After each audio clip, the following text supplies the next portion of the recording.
Pastor Ben Miller here again. And today we're going to look at the second goal that Marx and Engels laid out for us in their Communist Manifesto. And that is, simply put, a heavy, progressive, or graduated income tax.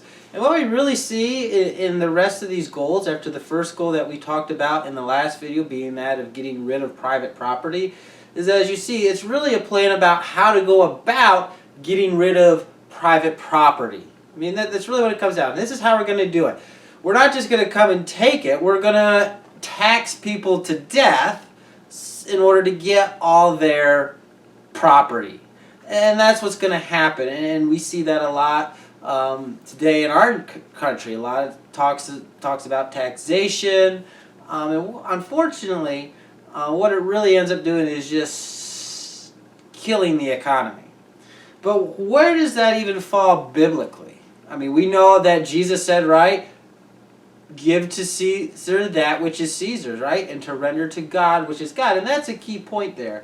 And, Jesus makes in that statement, right? Yeah, we're supposed to pay taxes, but we're also supposed to still give to God what is God. And I'm going to argue as we go through this that really what happens is, in Marxist ideology, is that the state really begins to take over for God, and it begins to demand things that really belong to God.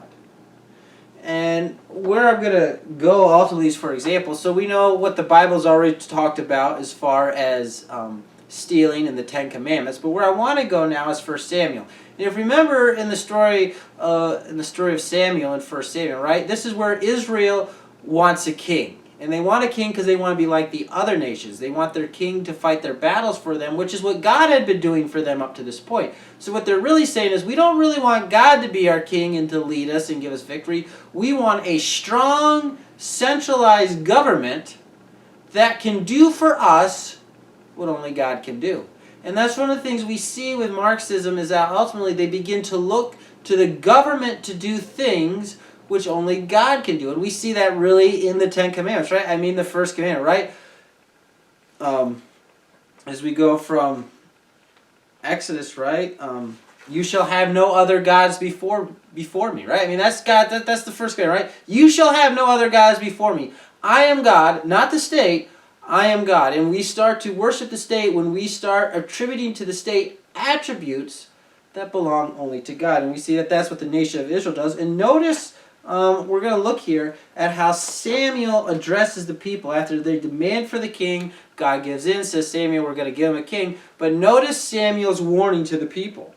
So this is 1 Samuel chapter 8, verse 10. So Samuel told all the words of the Lord to the people who are asking for a king from him. He said, these will be the ways of the king who will reign over you. He will take your sons and appoint them to his chariots, and to be his horsemen, and to run before his chariot. And he will appoint for himself commanders of thousands and commanders of fifties, and some to plow his ground, and to reap his harvest, and to make his implements of war, and the equipment of his chariots. He will take your daughters to be performers, and cooks and bakers. He will take the best of your fields and vineyards, and olive orchards, and give them to his servants. Sounds like redistribution of wealth there, doesn't it? He will take the tenth of your grain and of your vineyards, and give it to his officers and to his servants. He will take your male servants and female servants, and the best of your young men and your donkeys, and put them to his work.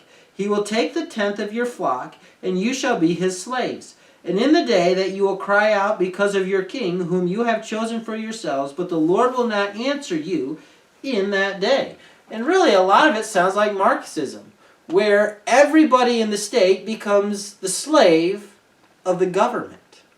If you really think about it, right? God says, look, the king is just going to take all your stuff. I mean, he's very clear. Your daughters, your field, the profit from your work. And what does Marx call for? A progressive income tax, which is for anybody, right, who makes an income. That's not just for the rich. That is, Marx didn't say just the rich. He said, if you make an income, we want a progressive tax to tax you. And that's because the government in Marxism begins to take God's place. And this is a very very, I believe, dangerous thing.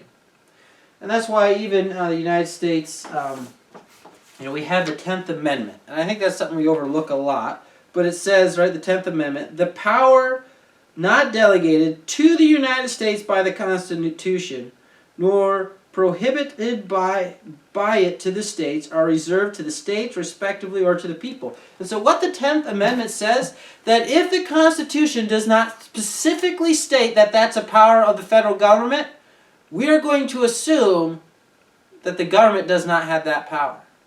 And that's very important. So understand, the United States, the government doesn't have, which many of our leaders seem to aspire to today, just this blank check of power that they can do whatever they want to make the economy do this or this over here. Like, they don't just have a blank check of power. They can only use power in certain circumstances and in certain areas as defined by the Constitution. Anything outside the definition of the Constitution, anything the Constitution doesn't say, this is what the president does. Anything the Constitution does not say that specifically, this is what Congress is to do, is for the states and for the people, which leaves the power with the people, which is very important, which gives the people then the freedom to follow and to worship God as they see He has called them to do. And that's really the reason for that being laid out of. I do want to read to you a quote here, again from another book, The Beginning of Politics, Power in the Biblical Book of Samuel. And it's a simple quote, but I just want to read that for you. The writer says, "For one thing, if the sovereign amasses enough power to provide security for the people against their enemies, he will also be strong enough to threaten and oppress the people he is supposed to protect. Indeed, the very act of organizing the people for self-defense inescapably involves a painful degree of tyrannical subordination, resource extraction, and unfreedom.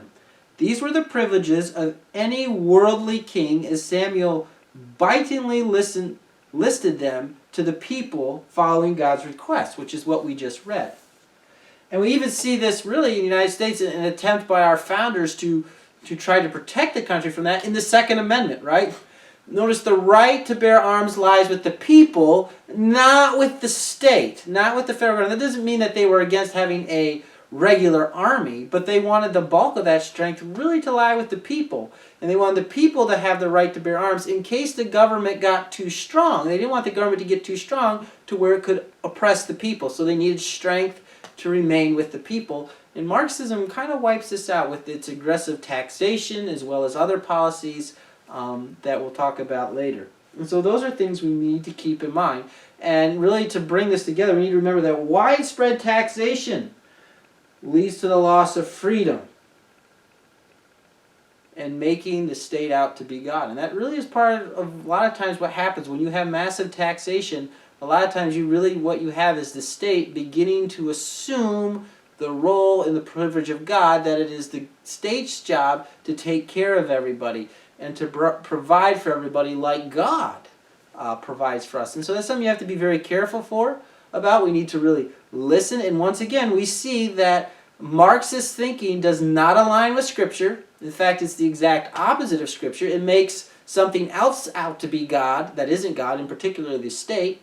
So again, we see Marxism again as unmoral. And we see that it is not American, and it certainly does not align with the Constitution. In fact, they are, quite frankly, at odds with each other. In order to really, truly enact Marxist ideology, you kind of have to ignore the United States Constitution. So I hope you enjoyed this video. Again, if you liked it, please hit the like button, subscribe, hit the notification tab. And I am Pastor Ben Meller. Till next time, live long and prosper.